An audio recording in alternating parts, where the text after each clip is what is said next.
Sideed xaaji ku soo dhawaada barnaamijka aan ku eegi doono arrimaha kaarka qaxoontiga oo laga hakiyay Soomaalida bilihii ugu dambeeyay inta barnaamijku socdo waxaan ku eegi doonaa sababaha loo hakiyay in dib loo furi doono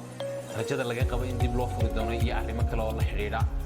barnaamijku inta uu socdo waxa la qayb qaadanaya Ismaaciil Ibrahim Maxamed oo ka tirsan jaaliyadda Soomaalida ee waddanka Uganda ugu horeyn Ismaaciil waxaad kaga dignaa sidaas iyo amaana alla isma qaldamo xiisale wassalaamu calaykum waraxmatullaahi wabarakaatuh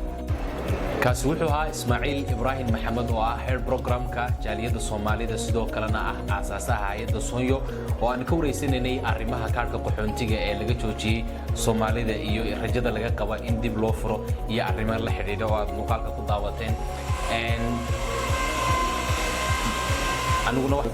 xafiiska ra'iisul wasaaraha ee waddanka Uganda qaybtiisa qaxoontiga iyo hay'adda UNHCR waxay guud ahaanba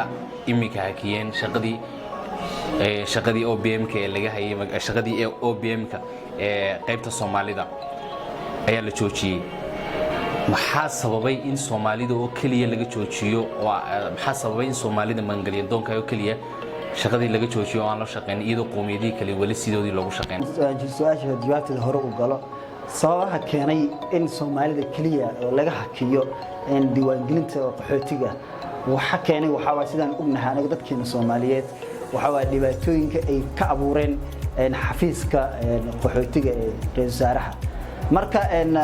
qoomiyadaha kale waqtiyada loo adeegayo waa qoomiyada aad u yar oo waxinaha abaabuli karo warkooda maqlay balse Soomaalida kaliya in laga joojiyo waxa keentay warbixinta oo dhameystiran waxaad kala socon kartaa YouTube channel-ka UJ Somali TV sidoo kalena xagga TikTok-na waxaad kala socon kartaa jaaliyadda Soomaaliyeed United Somali Community in Uganda